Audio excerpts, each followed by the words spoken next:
আমার চ্যানেলে সবাইকে স্বাগত। আজ দেখাবো টক ঝাল মিষ্টি কুলের আচারের রেসিপি। খুব সহজেই বানিয়ে নিতে পারবেন, আর এভাবে বানিয়ে দেখবেন, খুবই ভালো লাগবে। প্রথমে কুলগুলো আমি সিদ্ধ করে নিচ্ছি। কুল সিদ্ধ হয়ে গেছে, কুলের জলটা ছাড়িয়ে নিচ্ছি। জল ঝাড়ানোর জন্য এটা কিছুক্ষণ রেখে দেব। আর এদিকে আমি বাড়িতে যখন পূজা দেওয়া হয় বাতাসাগুলো অনেক সময় নষ্ট হয়ে যায়, সেই বাতাসাগুলো দিয়েই এই রকম বিভিন্ন ধরনের রেসিপি বানিয়ে নিলেই বাতাসাগুলোও কাজে লেগে যায়। তা আমি বাতাসাগুলো এভাবে সামান্য একটু জল গরম করে বাতাসাগুলো গলিয়ে নিচ্ছি, একদম গুড়ের মতো হয়ে যাবে। এই বাতাসার মধ্যে অনেক কিছুই থাকতে পারে, বালি টালি অনেক কিছুই থাকে। তো এটা আমি ছেঁকে নিয়েছি। একদম দেখুন গুড়ের মতো দেখতে হয়ে গেছে, বোঝাই যাবে না যেটা বাতাসার জল।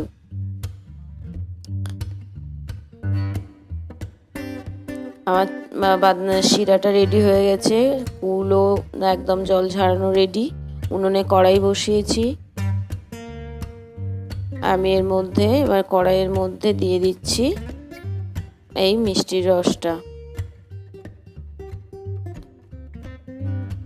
অনেকভাবেই বানানো যায়, কিন্তু এটা একদম সহজ পদ্ধতি। আচারটা খেতেও খুবই সুন্দর হয়, রেখেও খেতে পারবেন। 1 বছর 2 বছর রাখলেও নষ্ট হবে না, এভাবে বানিয়ে রাখাও যেতে পারে। মিষ্টির রসের মধ্যে আমি কুলটা দিয়ে অনবরত নাড়তে থাকবো, না হলে লেগে যাবে, চিট হয়ে যাবে, তাই অনবরত নাড়তে হবে।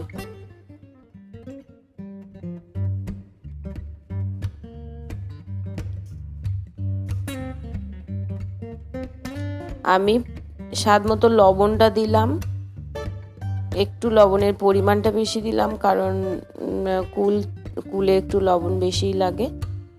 টেস্ট করে আবারও পরে দেওয়া যেতে পারে। লবণটা দিয়ে এভাবে অনবরত নাড়তে থাকবো। ইন্ডাকশন গ্যাসের চেয়ে যদি এভাবে উনুনে করা যায় তাহলে খুব ভালো হয়, খুব ভালো, আগুনটা খুব ভালো লাগে, সেই ক্ষেত্রে খুব সুন্দর হয় আচারগুলো, তাই উনুনে করা। একদম গ্রাম্য পদ্ধতিতে নাড়তে নাড়তে ঠিক এইরকম হয়েছে। দেখুন আমার আচারটা প্রায় রেডি হয়ে গেছে, সুন্দর। আমি টেস্টও করেছি, লবণ মিষ্টির পরিমাণ একদম ঠিক আছে, টক মিষ্টি। আর আমি এর মধ্যে মশলাটা দেব। যারা আমার চ্যানেলটি সাবস্ক্রাইব করেছেন তাদেরকে অসংখ্য ধন্যবাদ।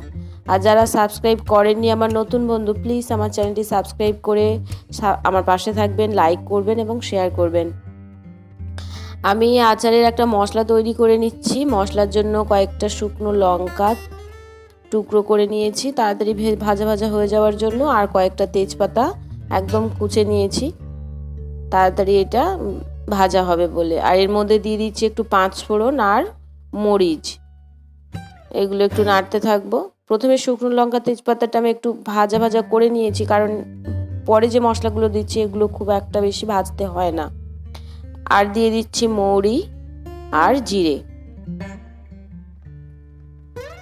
দিয়ে একটু নেড়ে চেড়ে একটু ভাজা একটা সুন্দর স্মেল বেরোবে সেই পর্যন্ত ভাজবো। আমার ভাজা হয়ে গেছে। এইদিকে আমার আচারটাও নামানো আছে।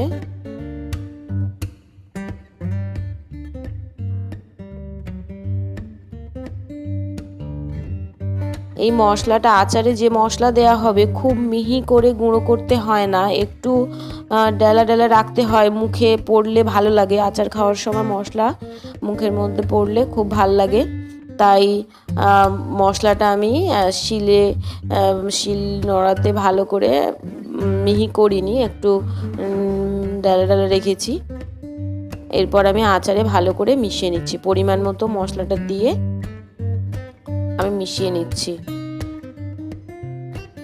এবার একটা জারের মধ্যে ভরে নিলেই, কাঁচের জারের মধ্যে ভরে নিয়ে রেখে দিলে আর নষ্ট হবে না। এভাবে বানিয়ে দেখবেন। আমার আচার রেডি হয়ে গেছে, খুব ভালো লাগবে। শেষ পর্যন্ত দেখার জন্য সবাইকে অসংখ্য ধন্যবাদ।